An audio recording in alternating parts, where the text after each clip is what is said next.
Dubai की धरती पर मैं आज मेरे सामने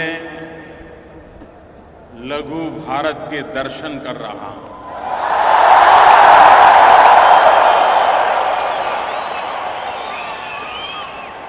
हिंदुस्तान के कोने कोने से आए हुए मेरे प्यारे देशवासियों को मैं नमन करता हूं।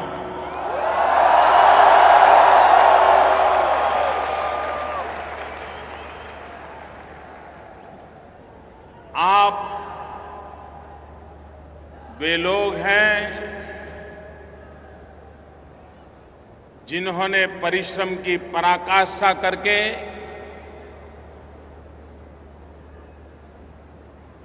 कोई 10 साल से, कोई 15 साल से, कोई 20 साल से, कोई 30 साल से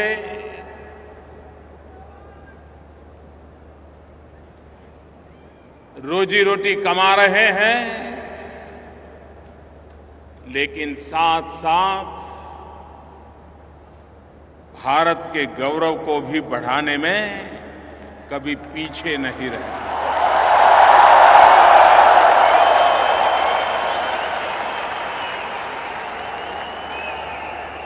आपके व्यवहार के कारण, आपके आचरण के कारण हमेशा भारत गौरव अनुभव करता रहा है।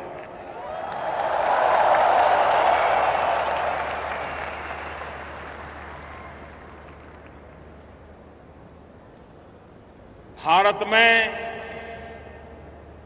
अगर अधिक बारिश भी हो जाए तो दुबई में बैठा हुआ मेरा हिंदुस्तानी छाता खोल देता है।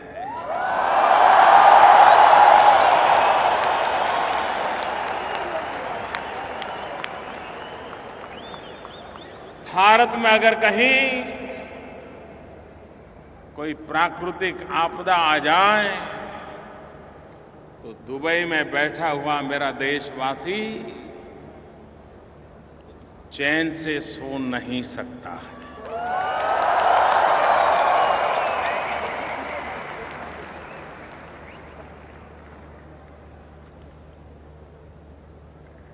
जब अटल बिहारी वाजपेयी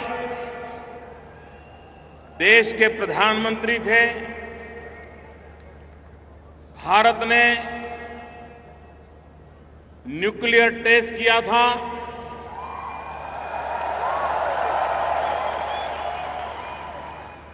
दुनिया चौंक गई थी। कुछ लोग गुस्से में आए थे और रातों रात भारत पर सैंक्शन लगा दिए गए थे। भारत को आर्थिक मुसीबतों में धकेल दिया गया था और तब वाजपेयी जी ने विश्व भर में फैले हुए भारतवासियों को आह्वान किया था देश की मदद करने के लिए। और आज मैं गर्व से कह सकता हूं कि वाजपेयी जी के उस आह्वान पर हिंदुस्तान की तिजोरी भरने में गल्फ कंट्रीज में जो मजदूरी का काम करते थे, उन मेरे भारतवासियों का सबसे बड़ा योगदान था।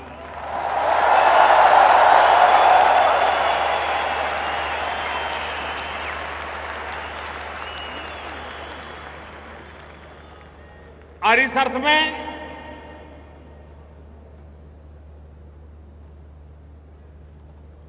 यहां बसा हुआ हर भारतवासी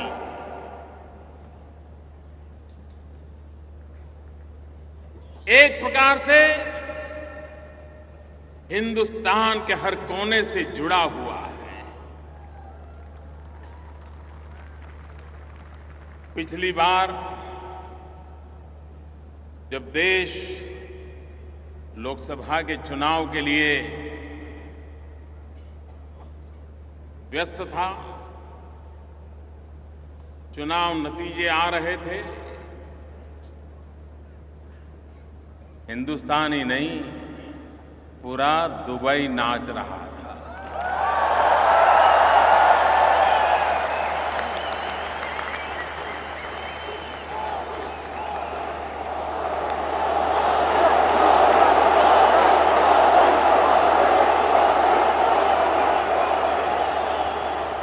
ये प्यार भारत माता के कल्याण के लिए मां भारती फिर से एक बार सामर्थ्यवान बने, सशक्त बने, संपन्न बने, समृद्ध बने, ये सपना संजो करके दिन रात एक करने वाले आप लोग मेरे सामने बैठे।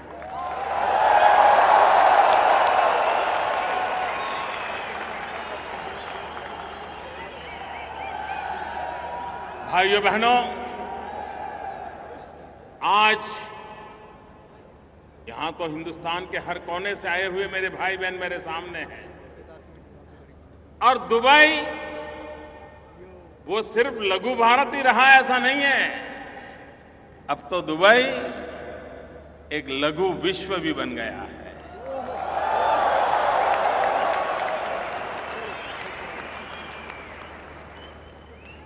दुनिया के सभी देशों के लोग कम अधिक मात्रा में दुबई में रह रहे हैं। ठंडे से ठंडे प्रदेश के लोग भी ये 40-45 डिग्री तापमान में रहना पसंद करते हैं।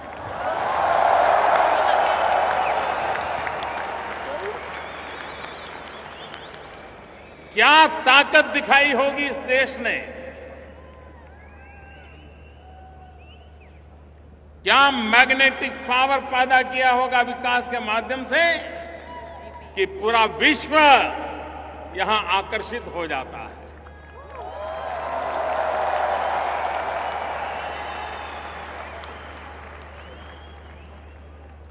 हिंदुस्तान के हर कोने से आए हुए सभी देशवासियों ने अभी 2 दिन पूर्व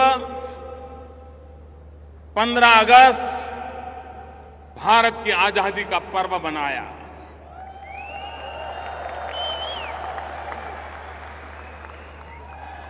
मैं भी आप सबको आजादी के पावन पर्व की अनेक अनेक शुभकामनाएं देता हूं।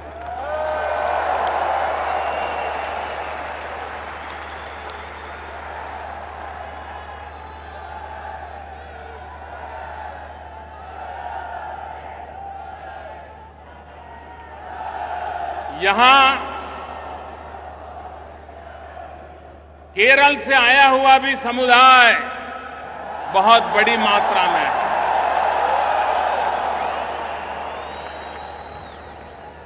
मैं केरल का उल्लेख सविशेष रूप से इसलिए कर रहा हूं क्योंकि आज केरल का नववर्ष है।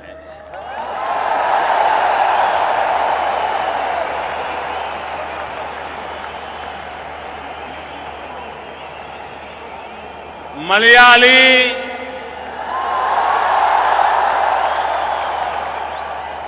सहोदरक, एंटे हृदयम, निरन्या, नववलसरा, आशम सफल, नमस्कारम।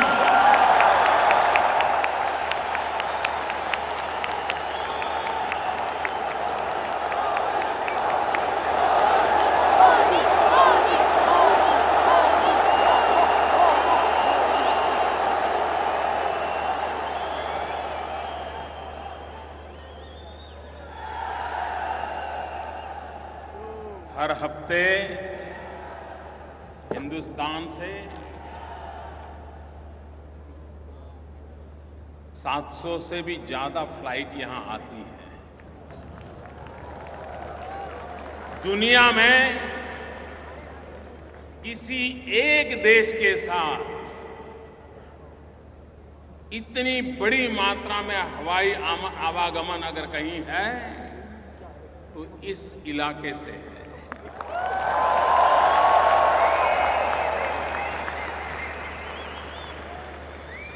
हर हफ्ते 700 से भी अधिक फ्लाइट आती है, लेकिन भारत के प्रधानमंत्री को यहां आने में 34 साल लग गए।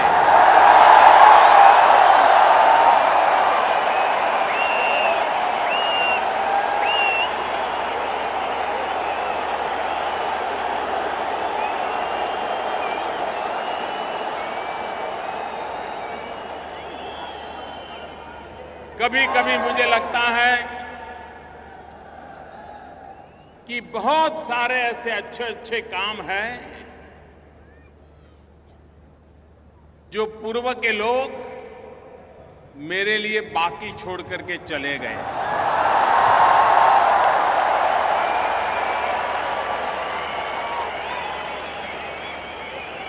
और इसलिए बहुत सारे बाकी रहे अच्छे काम करने का मुझे भाग्य मिला।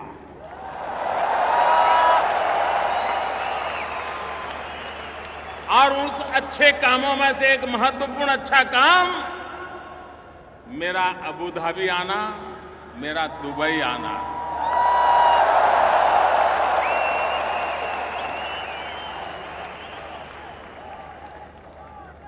जिस प्रकार से ये मेरी पहली मुलाकात है, इसके पहले कभी मैं इस धरती पर, इस भूभाग पे नहीं आया, और 34 साल के बाद प्रधानमंत्री के रूप में कोई आए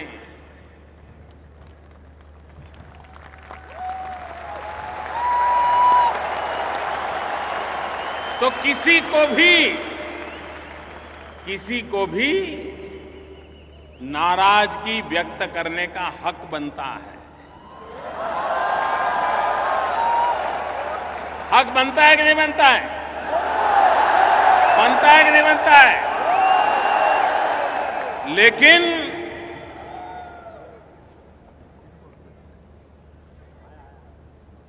अबू धाबी में हिज हाइनेस क्राउन प्रिंस ने और दुबई में हिज हाइनेस अल मक्तुम जी ने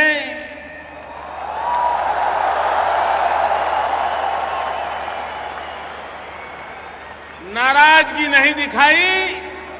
इतने प्यार की वर्षा की, इतने प्यार की वर्षा की,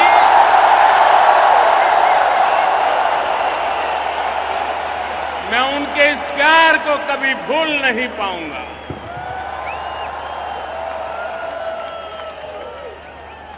जो स्वागत किया, जो सम्मान किया, हिज हाइनेस क्राउन प्रिंस अपने सभी 5 भाइयों के साथ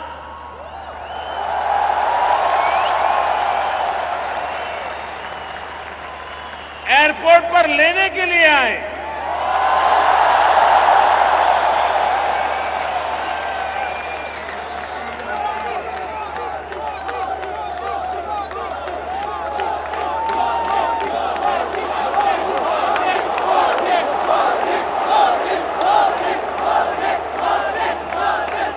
मेरे प्यारे देशवासियों,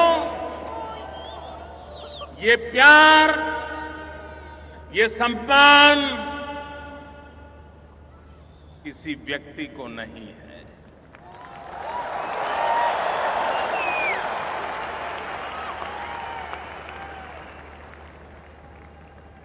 ये 125 करोड़ देशवासियों का सम्मान है।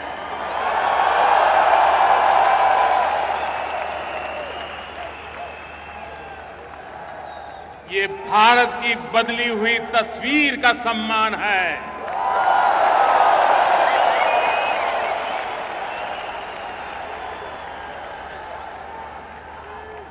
भारत जिस प्रकार से दुनिया में अपनी जगह बना रहा है, उस बदले हुए हालात का सम्मान है।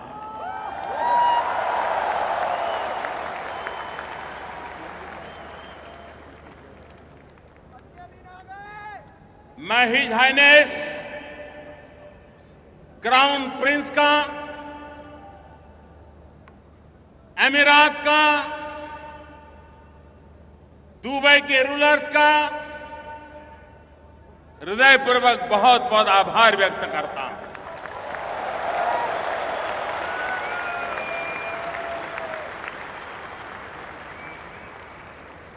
एक तरफ संप्रदाय के नाम पर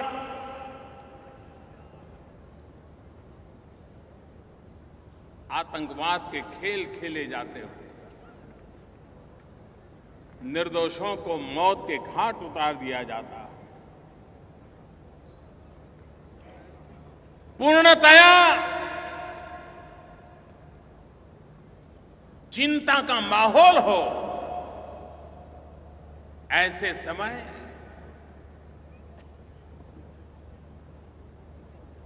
अबू धाबी के हिज हाइनेस क्राउन प्रिंस भारतीय समुदाय के लिए मंदिर बनाने के लिए जगह देने का निर्णय करें।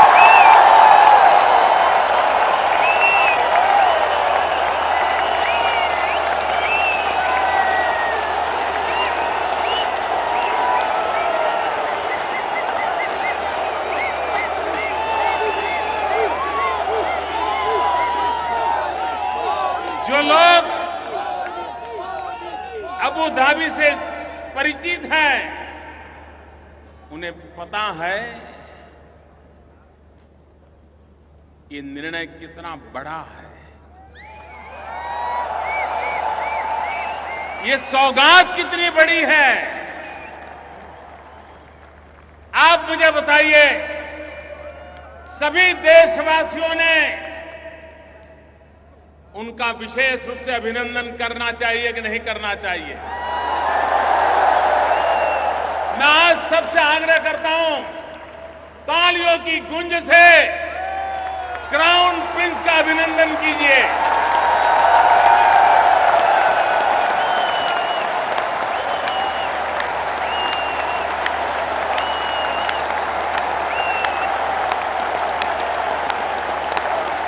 क्राउन प्रिंस को स्टैंडिंग ओवेशन दीजिए।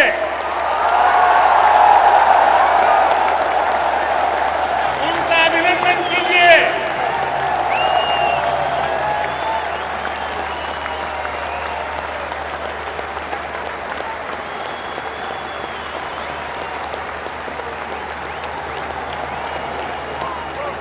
मैं हृदय से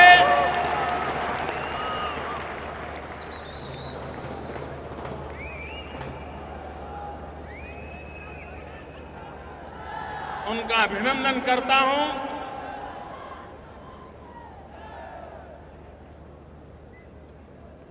भाइयों बहनों,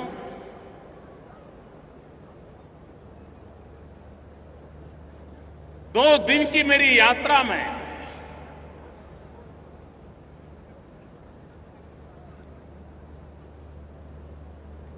जिस प्रकार का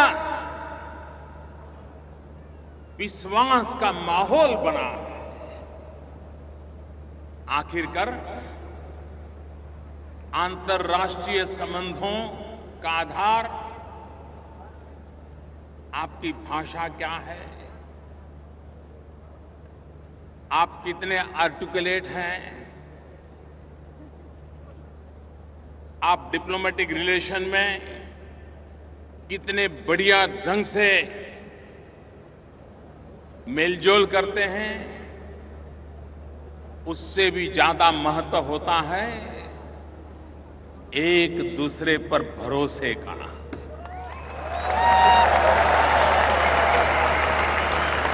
अंतर्राष्ट्रीय संबंधों में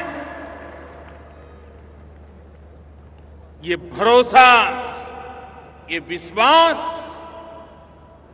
एक बहुत बड़ी पूंजी होता है। और आज मैं चंद घंटों की मेरी यहां की मुलाकात के बाद कह सकता हूं कि भारत, अबू धाबी, दुबई, अमीरात जो विश्वास का सेतु बना है वो अभूतपूर्व है और आने वाली पीढ़ियों तक काम आए ऐसा फाउंडेशन तैयार हुआ।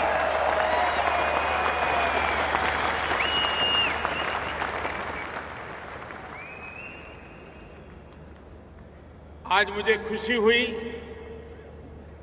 कि जब आज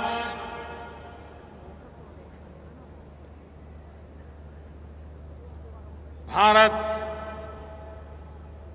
और अमीरात के बीच जो ज्वाइंट स्टेटमेंट आया है, आपको भी खुशी होगी जान करके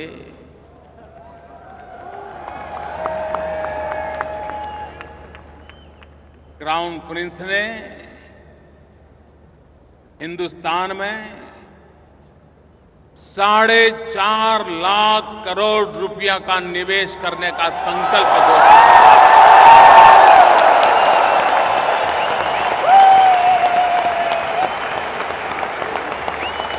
4.5 लाख करोड़ रुपया। कितना कितना कितना?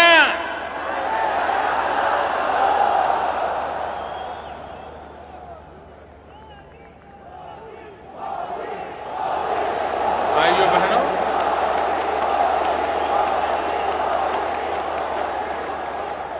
अगर आप पर किसी का भरोसा न हो तो कोई 10 रुपया भी आप पर लगाने के लिए तैयार होगा क्या?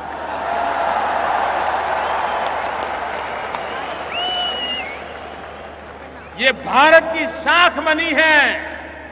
आज भारत का बदला हुआ रूप विश्व के सामने अपनी स्वीकृति बनाता आगे चल रहा है।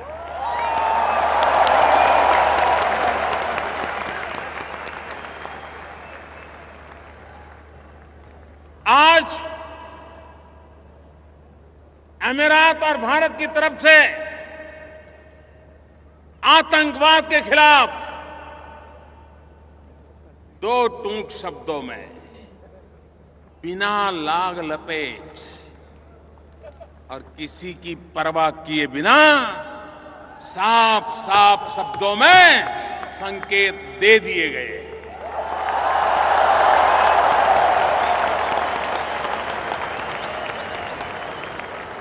आतंकवाद के खिलाफ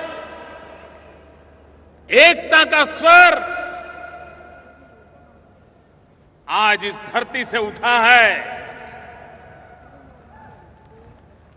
मैं इसे बहुत अहम मानता हूं।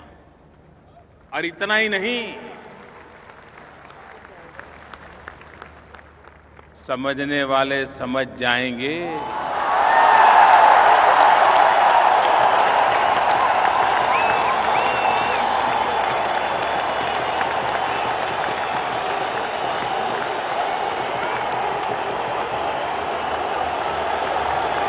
अक्लमंद को इशारा काफी।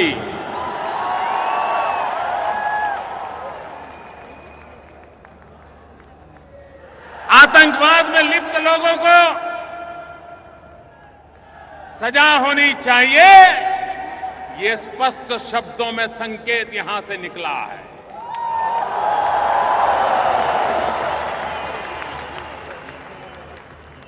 मैं आज यहां के शासकों का इसलिए भी आभारी हूं कि उन्होंने यूनाइटेड नेशंस जब अपने 70 साल मनाने जा रहा है तो यहां से कहा गया है और भारत की एक बात का खुला समर्थन किया गया है कि भारत को यूनाइटेड नेशन की सिक्योरिटी काउंसिल का परमानेंट मेंबरशिप मिलनी चाहिए।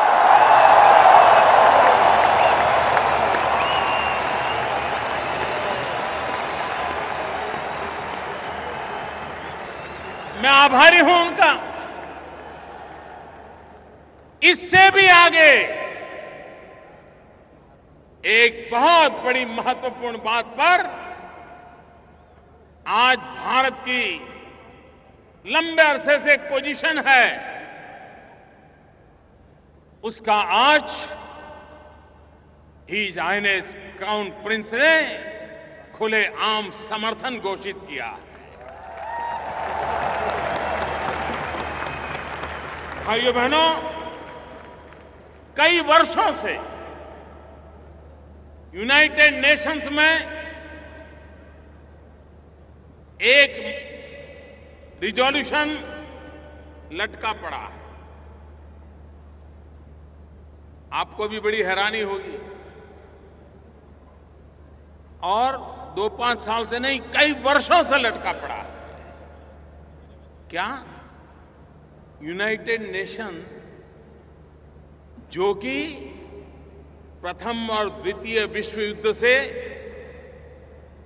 पीड़ित मानव समुदाय को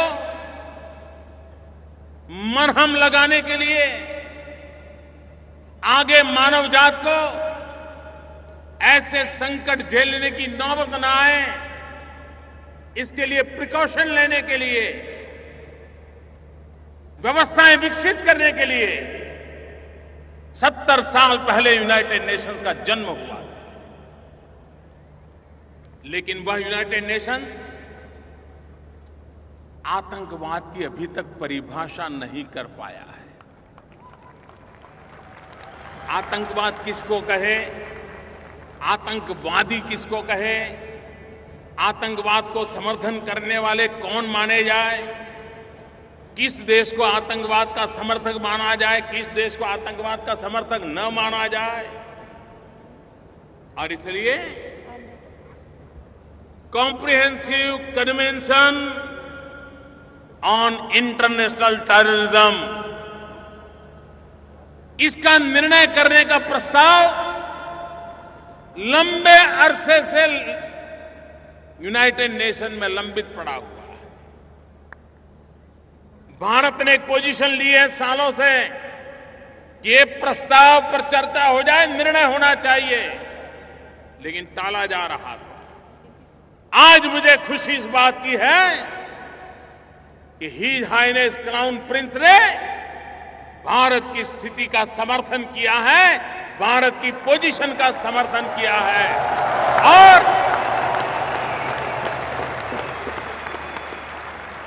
आतंकवाद के खिलाफ लड़ने के संबंध में आपने स्पष्ट संकेत दे दिए।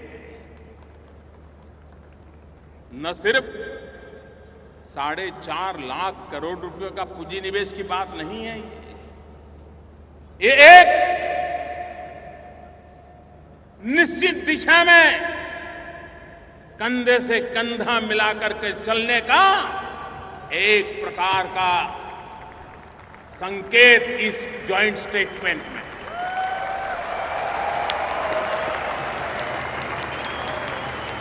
मैं इसे बहुत महत्वपूर्ण मानता हूं। भाइयों बहनों, आप तो सालों से बाहर हैं, आज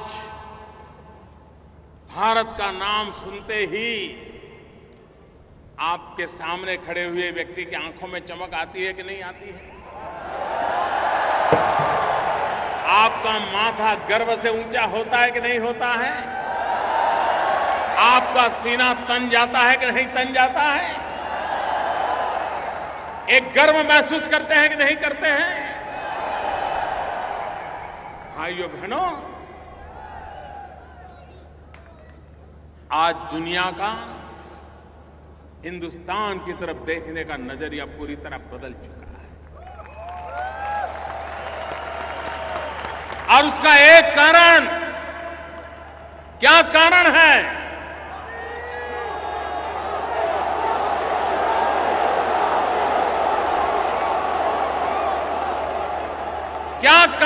ये बदलाव आया है, मोदी के कारण नहीं। ये जो बदलाव आया है 125 करोड़ देशवासियों की संकल्प शक्ति के कारण।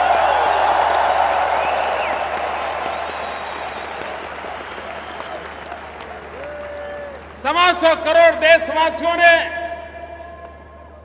2014 मई महीने में 30 साल के बाद पूर्ण बहुमत वाली सरकार चुनी।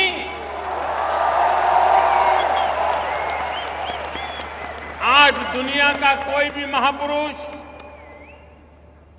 दुनिया का कोई भी राजनेता मोदी से जब हाथ मिलाता है ना, तब उसे मोदी नहीं दिखता है, उसे 125 करोड़ हिंदुस्तानी दिखाई देते हैं।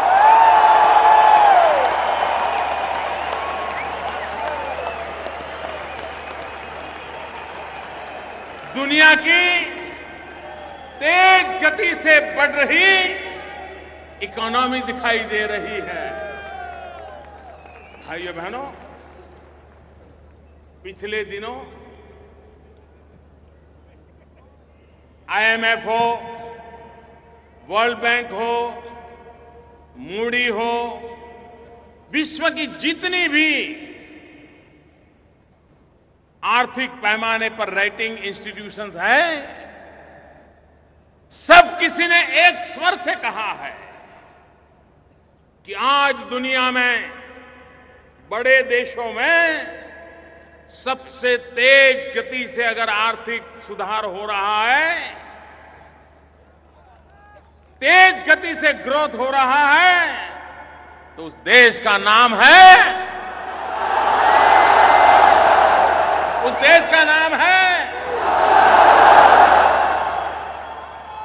मुझे बताइए सीना तन जाएगा नहीं तन जाएगा, माथा ऊंचा होगा कि नहीं होगा? एक साल के भीतर भीतर ये बदलाव आया है। भाइयों बहनों, हमने मेक इन इंडिया कुछ महीने पहले इस अभियान का प्रारंभ किया। दुनिया को मैं कह रहा हूं, मेक इन इंडिया। आइए, हिंदुस्तान एक ऐसा देश है जो संभावनाओं से भरा हुआ है। अपॉर्चुनिटीज ही अपॉर्चुनिटीज हैं। ये एक ऐसा भाग्यशाली देश है जिसके पास 65% जनसंख्या, 65% पॉपुलेशन 35 साल से कम उम्र की है।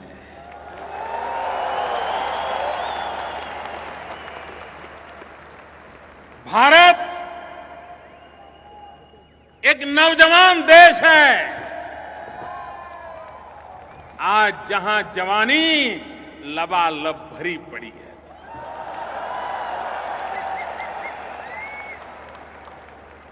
और विश्व वहां आए, हमारे युवकों की शक्ति जुटाए, उत्पादन करे, दुनिया के बाजार में जाकर के बेचे। और आज ये कुछ ही महीनों का मामला है, फॉरेन डायरेक्ट इन्वेस्टमेंट FDI में 48% वृद्धि हुई है। 48%।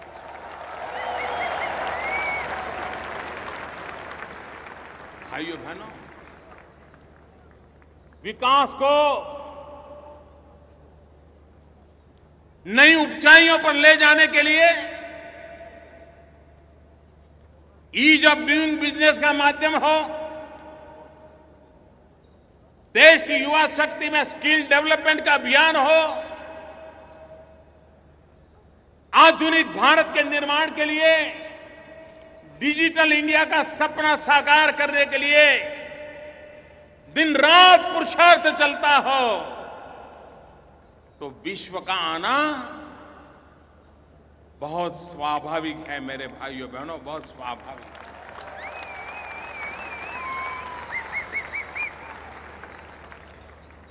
भाइयों बहनों,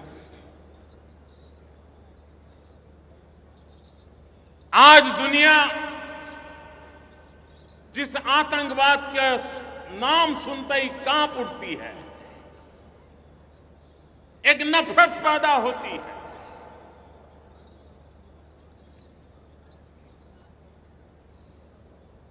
मैं दुनिया को कहता हूं,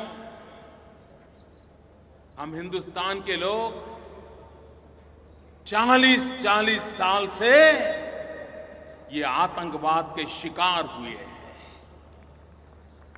हमारे निर्दोष लोग आतंकवादियों की गोलियों से भून दिए गए हैं, मौत के घाट उतार दिए गए। और जब कभी मैं विश्व के लोगों के साथ आज से 25-30 साल पहले कभी मुझे बात करने का अवसर मिलता था तो वे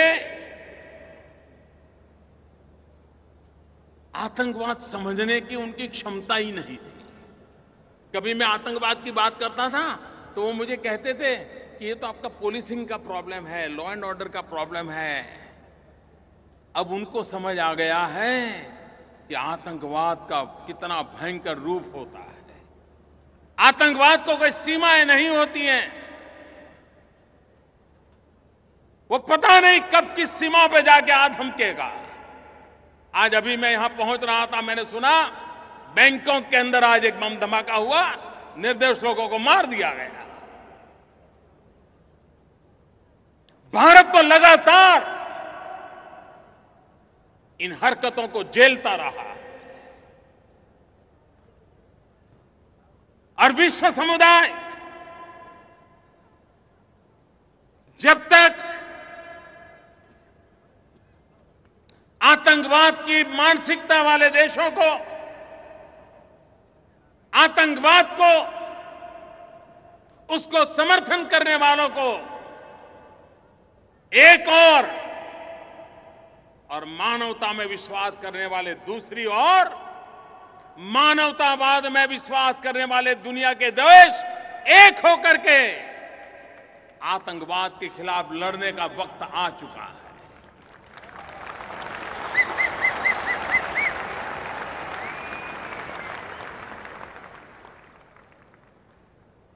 good Taliban, bad Taliban, good terrorism, bad terrorism, ये अब चलने वाला नहीं है।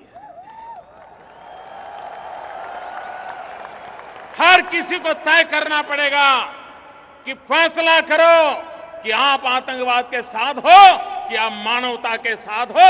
निर्णय करो।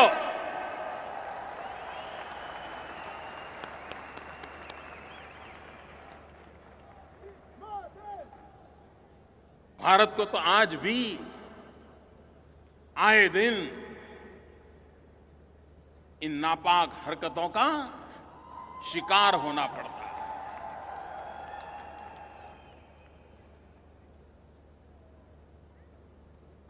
हम समस्याओं का समाधान खोजने की दिशा में लगातार कोशिश कर रहे हैं।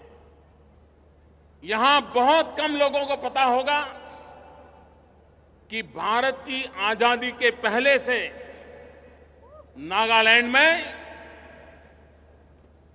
अतिवाद, इंसर्जेंसी, इस समस्या से नागालैंड जूझता रहा और उसके कारण भारत का पूरा ये पूर्वी हिस्सा, नॉर्थ ईस्ट, आए दिन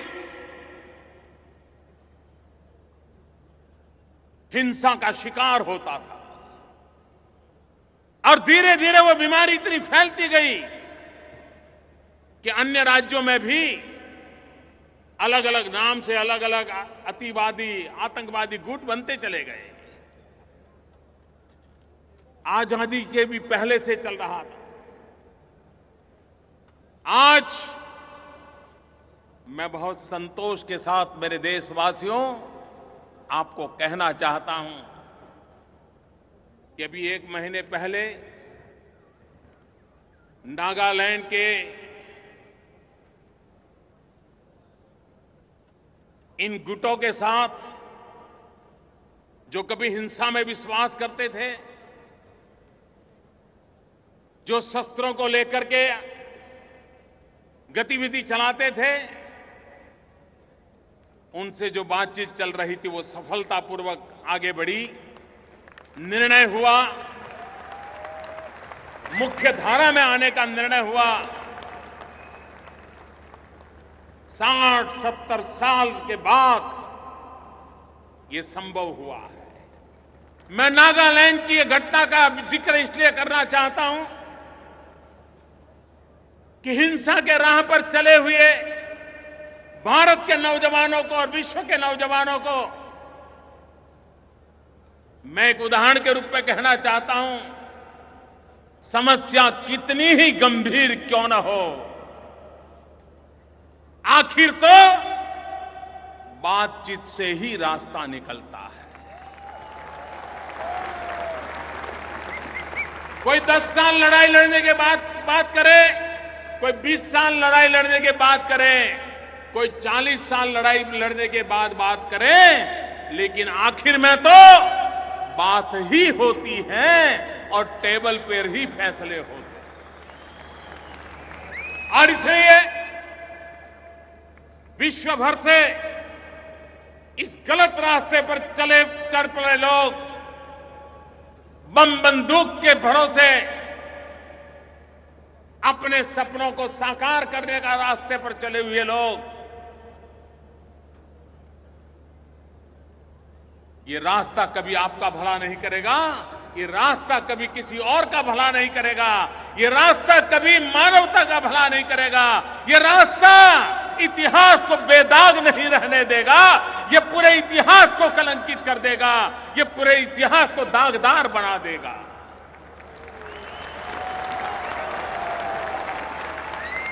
और इसलिए हिंसा का मार्ग छोड़ करके मुख्य धारा में जाना, ये आज समय की मांग है। मेरे प्यारे भाइयों बहनों, बांग्लादेश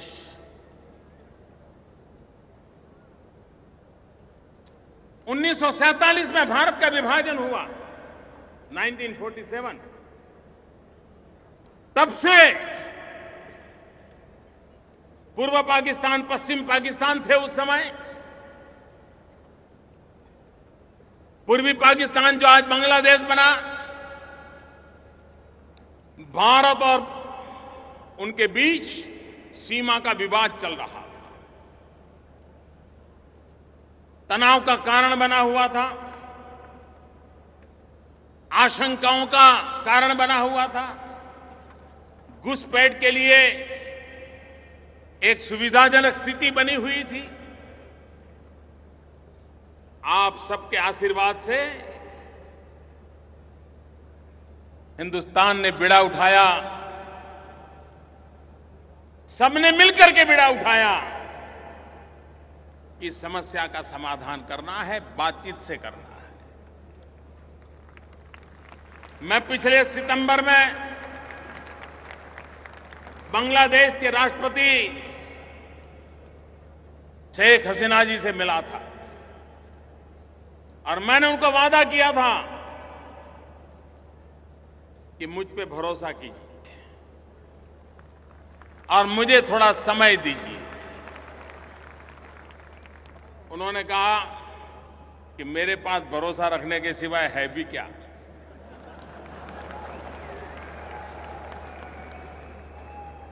लेकिन आज मैं मेरे प्यारे देशवासियों आपके सामने सर झुका करके कहना चाहता हूं कि आजादी से लटका हुआ ये सवाल 1 अगस्त को समाप्त कर दिया गया।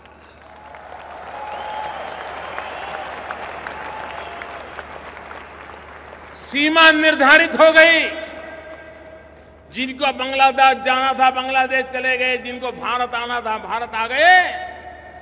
हम लोग तो 15 अगस्त 1947 को आजाद हो गए थे। भारत के नागरिक के नाते गौरवगान करने लगे थे। लेकिन ये हमारे भाई बहन अभी 1 अगस्त 2015 को भारत की भूमि पर आजादी का श्वास लेने का उन्हें सौभाग्य मिला। भारत की संसद में सर्वसम्मति से सभी राजनीतिक दलों ने साथ दिया और सर्वसम्मति से फैसला हुआ, बातचीत के माध्यम से फैसला हुआ। ये छोटी मोटी उपलब्धि नहीं है मेरे भाइयों बहनों। और मैं औरों को भी हमेशा कहता हूं, अड़ोस पड़ोस के देशों को भी कहता रहता हूं, जैसे हिंसा के रास्ते पर गए हुए लोगों को भी कभी न कभार बातचीत के रास्ते पर आना पड़ता है, वैसे अड़ोस पड़ोस में भी समस्याओं का समाधान बातचीत से ही निकलता है। अंतर्राष्ट्रीय संबंधों में आज भारत एक महत्वपूर्ण भूमिका अदा कर रहा है, मानवता के अधिष्ठान पर कर रहा है। जब नेपाल में भूकंप आया, चंद घंटों में, ऐसा नहीं कि भाई जरा पूछो तो क्या हुआ है, जरा जानकारी लो क्या हुआ है, ऐसा करो अफसरों का डेलीगेशन भेजो, देखो जरा क्या मुसीबत आई है, ऐसा करो भाई कोई अपने रिश्तेदार वहां तो पूछो भाई हुआ क्या है। ऐसा इंतजार नहीं किया। आज दिल्ली में ऐसी सरकार है जो हर पल नजर आती है, हर जगह पे नजर आती है।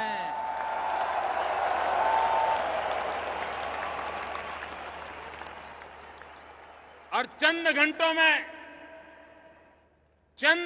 में भारत से जो भी हो सकता था, ये मानवता का काम था, नेपाल के चरणों में जाकर के हमारे लोग बैठ गए और उनकी सेवा में लग गए और आज भी सेवा चालू है।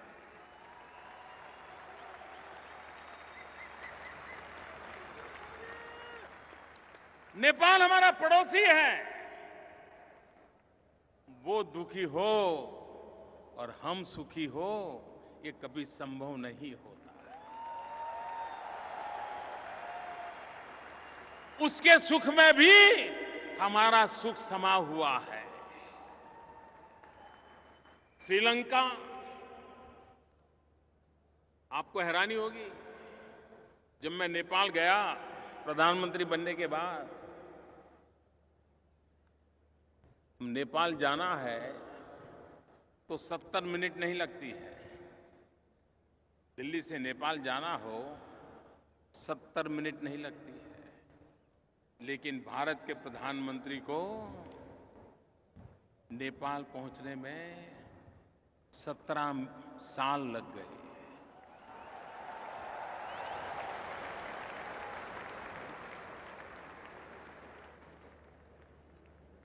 फिर से हम गए, संबंधों को फिर से जोड़ा, अपनापन। आज नेपाल भारत पे भरोसा कर रहा है, भारत नेपाल का सुख दुख का साथी बना है। श्रीलंका, राजीव गांधी जब प्रधानमंत्री थे, उसके बाद कोई प्रधानमंत्री की स्टैंड अलोन विजिट नहीं हुई थी। कितने साल बीते। हमारा पड़ोसी है। आए दिन हमारे तमिलनाडु केरल के मछुआरे और उनके मछुआरे आपस में भिड़ जाते, लेकिन उधर कोई जाता नहीं था। हम गए, इतना ही नहीं, जाफना जहां 20-20 साल तक बम और बंदूक का ही कारोबार चलता था, उस जाफना में जाकर के उन दुखियारों के आंसू पोंछने का काम करने का सौभाग्य मुझे मिला।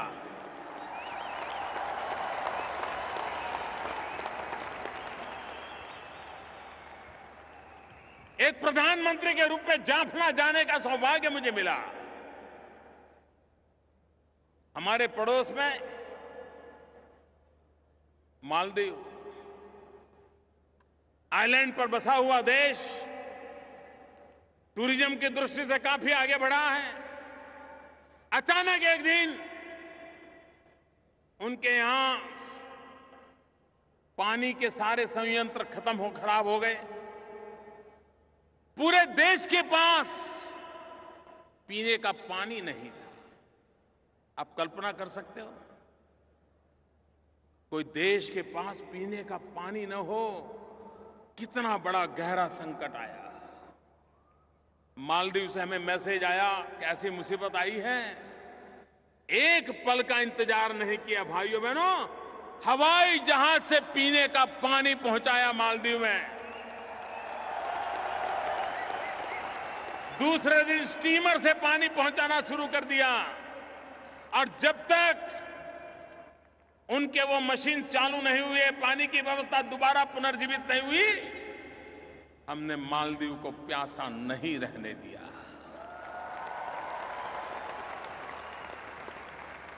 अफगानिस्तान हमारा पड़ोसी है। अफगानिस्तान संकटों से गुजर रहा है। लंबे अरसे से आए दिन वो गांव झेलता चला जा रहा है। हर पल अफगानिस्तान को मरहम लगाने का काम हिंदुस्तान करता आया है। अफगानिस्तान फिर से एक बार खड़ा हो जाए, क्योंकि हम सब बचपन से काबुली वाला से तो बहुत परिचित है। जब काबुली वाले की बात करते हैं तो हमें कितना अपनापन महसूस होता है। भाइयों बहनों, हमारी कोशिश रही है भारत को विकास की नई ऊंचाइयों पर ले जाना, भारत में निरंतर विकास को आगे बढ़ाना, और अपने अड़ोस पड़ोस के देशों से दोस्ती बना करके, साथ और सहयोग लेकर के आगे चल पड़ना। सार्क देशों का समूह,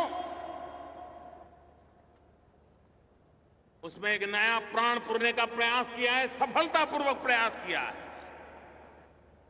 वरना पहले सार्क देशों के मंच का उपयोग तू मैं के लिए होता था, कभी भारत को घेरने के लिए होता था। आज सार्क देशों के लोग जितने साथ चल सकते हैं उनको लेकर के इन सार्क इकाई को विकास की नई ऊंचाइयों पर ले जाने का सपना हमने देखा है। हमने घोषित किया है कि 2016 में हम अवकाश में एक सार्क सैटेलाइट छोड़ेंगे, जिसकी सेवाएं सार्क देशों को मुफ्त में देंगे, जो शिक्षा के काम आए, जो आरोग्य के लिए काम आए, जो किसानों को काम आए, जो मछुआरों को काम आए, सामान्य जन को काम आए। अभी हम बीच में सोच रहे थे कि सार्क देश कनेक्टिविटी के लिए गंभीरता से सोचें, और हम जानते हैं आज विकास में कनेक्टिविटी का महत्व बहुत है। आप समुद्री मार्ग से जुड़िए, या रेल मार्ग से जुड़िए, या रोड मार्ग से जुड़िए, जुड़ना जरूरी है। यूरोप के देशों को ये लाभ मिला हुआ है।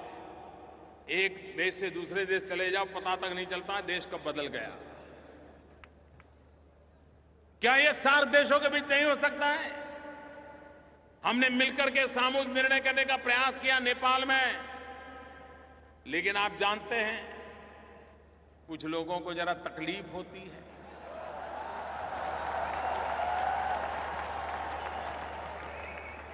लेकिन कुछ लोगों की तकलीफ के लिए क्या रुकना चाहिए? हमारे काम को हमने रोक देना चाहिए? हमने अटक जाना चाहिए क्या? ठीक है, आपको मर्जी, आप वहां रह जाइए, हम तो चल पड़े भाई। और हमने क्या किया? एक बहुत बड़ा अहम फैसला लिया है भाइयों बहनों। इसका प्रभाव आने वाले दिनों में क्या होने वाला है वो तो वक्त बताएगा। नेपाल, भूटान, भारत, बांग्लादेश, इन 4 देशों ने एक नया इंफ्रास्ट्रक्चर बना करके कनेक्टिविटी का एक पूरा काम तय कर लिया, एग्रीमेंट हो गया।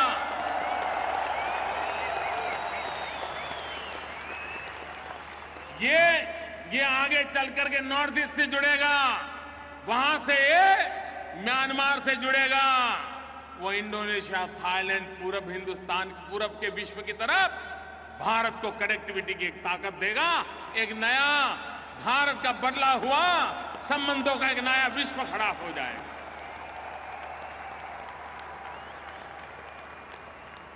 भाइयों बहनों, एक निश्चित समझ के साथ भारत अपनी भूमिका भी अदा करे। भारत बड़े होने के अहंकार से नहीं, हर किसी के साथ कंधे से कंधा मिलाकर के चलना चाहता है, विकास की नई ऊंचाइयों को पार करना चाहता है। भारत में नौजवानों को रोजगार मिले, हमारे कृषि में सेकंड ग्रीन रिवॉल्यूशन हो, हमारा पूर्वी हिंदुस्तान, चाहे पूर्वी उत्तर प्रदेश हो, चाहे बिहार हो, चाहे पश्चिम बंगाल हो, चाहे आसाम हो, चाहे नॉर्थ ईस्ट हो, चाहे उड़ीसा हो, ये हमारा जो इलाका है, ये मानना पड़ेगा कि वहां विकास की ज्यादा जरूरत है। अगर वहां पर विकास हो गया और हिंदुस्तान का पश्चिमी छोर और पूरब का छोर बराबर हो गए तो भारत बहुत तेज गति से दौड़ने लग जाएगा। और इसलिए भारत के इस पूर्वी छोर पर आर्थिक विकास का एक नया अभियान हमने चलाया है, इंफ्रास्ट्रक्चर खड़ा करने का अभियान चलाया है, फर्टिलाइजर के कारखाने शुरू कर रहे हैं, गैस की पाइपलाइनें लगानी है, बिजली पहुंचानी है। आप मुझे बताइए, आजादी के इतने सालों के बाद बिजली होनी चाहिए कि नहीं होनी चाहिए?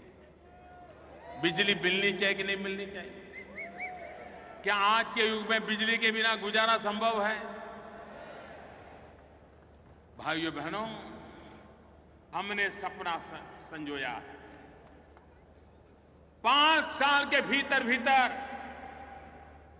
हम देश के कोने कोने में 24 घंटे बिजली मैंने भेजने के लिए, देने के लिए तैयार करें। ये हम करके रहेंगे।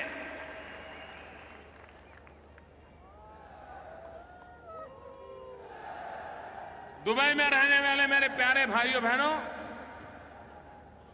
हमने एक महत्वपूर्ण योजना घोषित की है।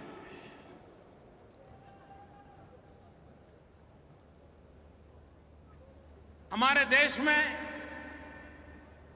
लोगों को पहले बैंक अकाउंट नहीं थे, हमने हर हिंदुस्तानी का बैंक अकाउंट खोल दिया। एक काम किया, भारत में हमारे देश के नागरिकों को इंश्योरेंस नहीं है, बीमा नहीं है, उसके परिवार में कोई आपत्ति आ जाए तो पीछे वालों को देखने की कोई व्यवस्था नहीं। हमने 3 योजनाएं लगाई हैं। एक प्रधानमंत्री बीमा सुरक्षा योजना, प्रधानमंत्री जीवन ज्योति योजना, और इंश्योरेंस के लिए कितना पैसा देना है। एक स्कीम ऐसी है कि जिसमें 1 महीने में सिर्फ 1 रुपया देना है, 12 महीने में 12 रुपया। हमारे देश का गरीब से गरीब व्यक्ति दे सकता है कि नहीं दे सकता है? मुझे बताइए, दे सकता है कि नहीं दे सकता है? गरीब से गरीब व्यक्ति 1 रुपया महीने में दे सकता है कि नहीं दे सकता है? महीने का 12 रुपया, साल भर का 12 रुपया, साल भर का 12 रुपया देगा, उसे 2 लाख रुपयों का सुरक्षा का बीमा मिलेगा।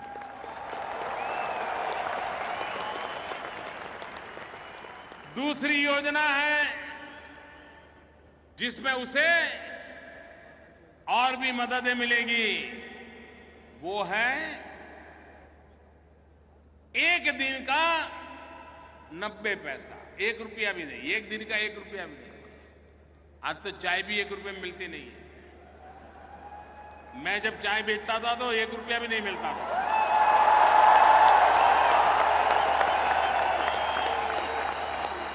लेकिन आज 1 रुपये में चाय नहीं मिलती है। 1 दिन का 90 पैसा, साल भर के 330 रुपए, और उसे भी ये सुरक्षा कवच मिलेगा। नेचुरल मृत्यु होगा, नेचुरल, अकस्मात नहीं हुआ है, सहज, तो भी उसके परिवार को 2 लाख रुपया मिलेगा।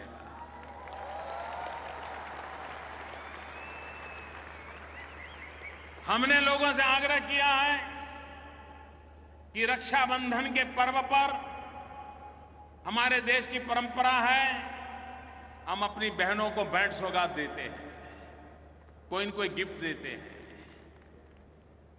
मैं मेरे गल्फ कंट्रीज में रहने वाले मेरे प्यारे भाइयों बहनों का आग्रह करता हूं, इस बार राखी के त्योहार पर आप अपनी बहन को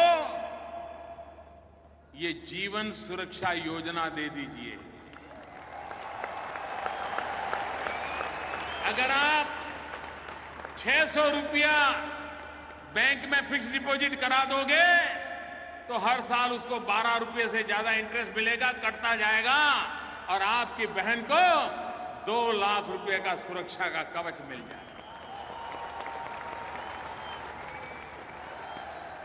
और दोनों योजना ले लेंगे, उतने पैसे जमा करा दिए तो 4 लाख रुपया उसके चरणों में आपकी तरफ से पहुंच जाएगा।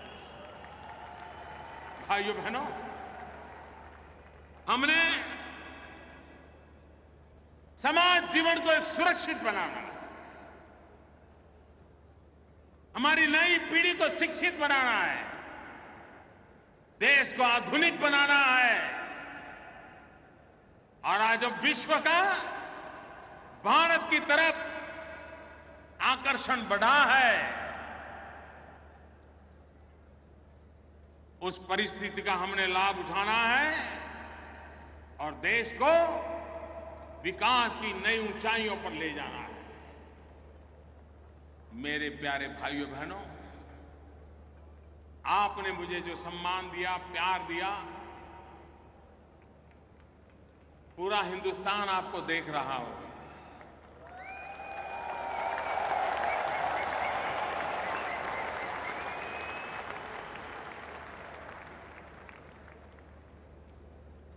ये बदले हुए माहौल का असर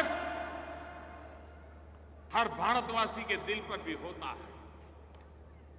और मुझे लगता है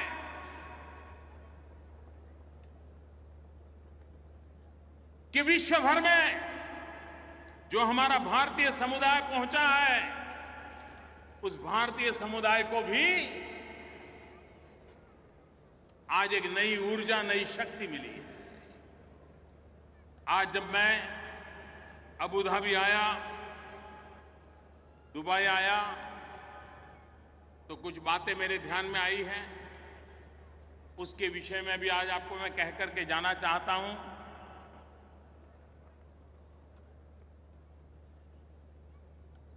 एम्बेसी के संबंध में, काउंसिल के संबंध में आपकी शिकायतें रहती हैं? नहीं रहती है? नहीं रहती है तो अच्छी बात है, लेकिन अगर रहती है तो भारत सरकार ने मदद नाम का एक ऑनलाइन प्लेटफॉर्म बनाया है। इस मदद नाम के ऑनलाइन प्लेटफॉर्म का उपयोग दुनिया भर में फैले हुए हमारे भारतीय भाई बहन उसका उपयोग कर सकते हैं, ताकि आपकी बात आगे पहुंच सकती है। मोबाइल फोन के द्वारा भी आप उनका संपर्क कर सकते हैं। एक दूसरा काम किया है, ई माइग्रेट पोर्टल शुरू किया गया है, जिसके द्वारा इस प्रकार से हमारे प्रवासी भारतीयों को कोई शिकायत हो, कोई कठिनाई हो, तो उनको इमिग्रेशन ऑफिस के चक्कर काटने नहीं पड़ेंगे। ये ई माइग्रेट पोर्टल पर अपनी बात रख करके वो मदद ले सकता है। इसकी एक व्यवस्था की गई है, ताकि यहां दूर दूर से आपका वहां जाना बहुत तकलीफ होती है।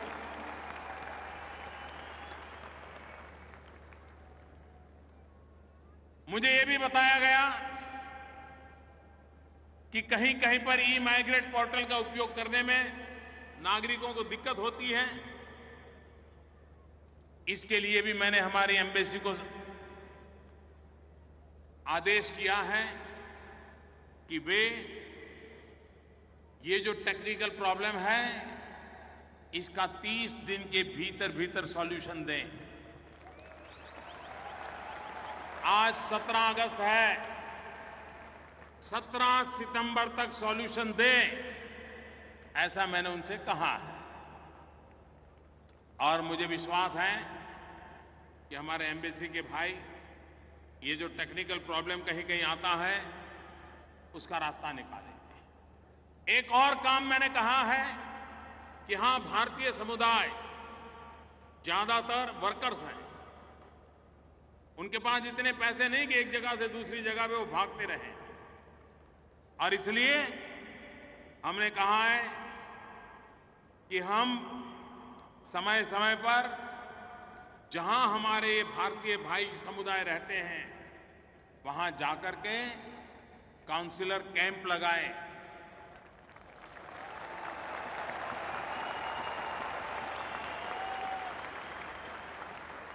महीने में एक बार, 2 महीने में एक बार, और वहीं जाकर के उनसे बैठे बातचीत करें और उनकी समस्या के समाधान के लिए योग्य व्यवस्था करें। मैं यहां ये बातें इसलिए कह रहा हूं कि ये भूभाग ऐसा है कि जहां मेरे गरीब तबके के भाई बहन रहते हैं, मजदूरी करने के लिए यहां आए हो। अमेरिका के लिए कुछ कर पाऊं या न कर पाऊं, लेकिन अगर आपके लिए नहीं कुछ करता तो मैं बेचैन हो जाता।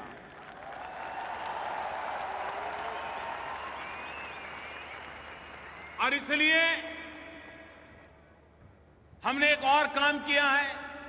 इन दिनों विदेशों में कभी कभी जाते हैं तो हमारे भारतीय भाई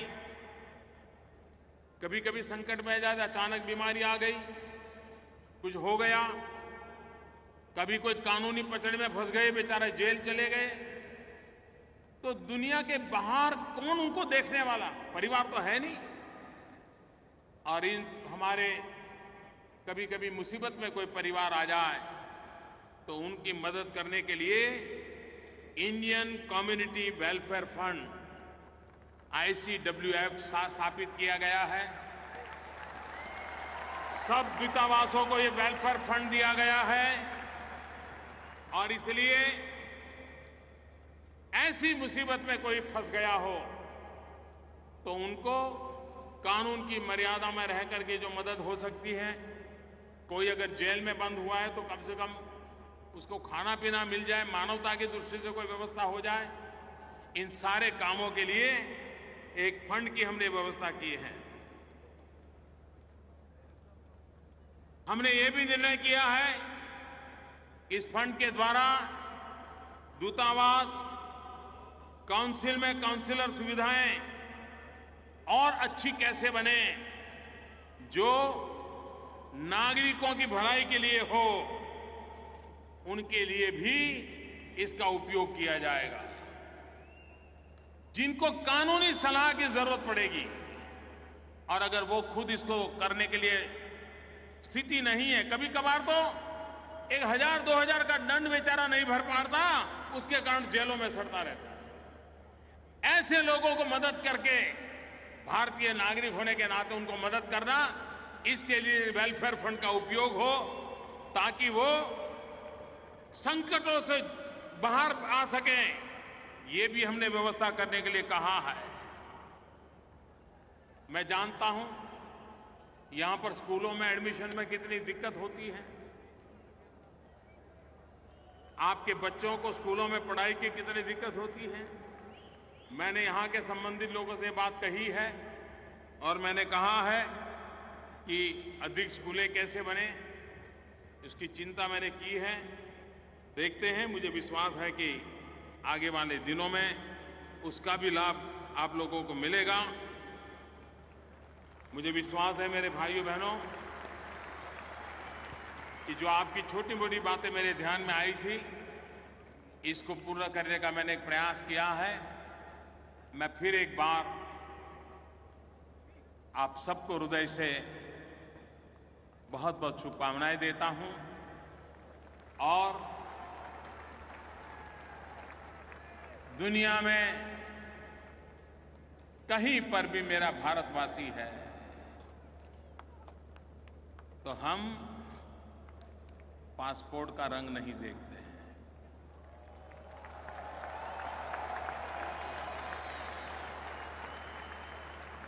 हमारा खून का रंग काफी है। वो धरती का नाता काफी है।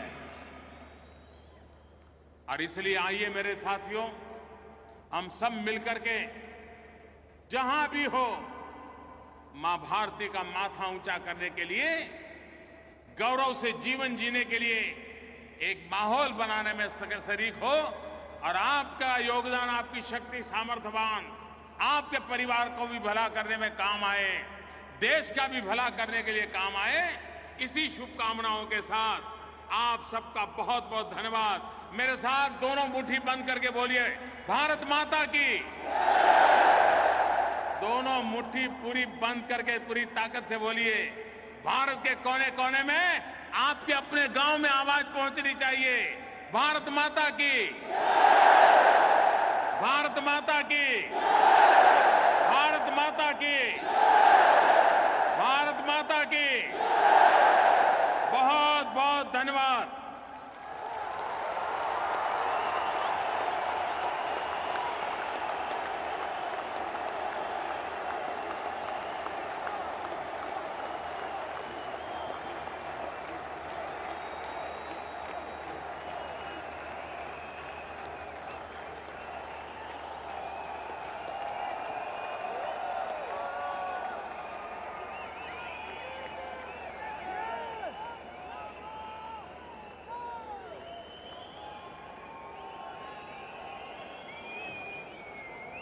I request all my people out here, all the Indians out here, to stay back for some more time.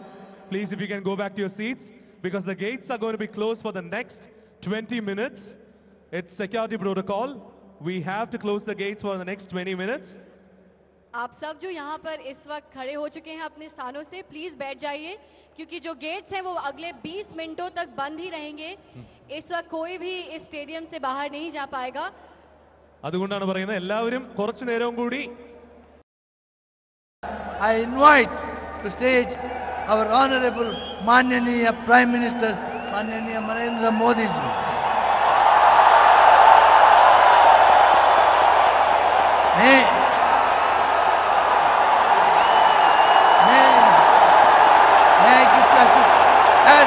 ovation, please.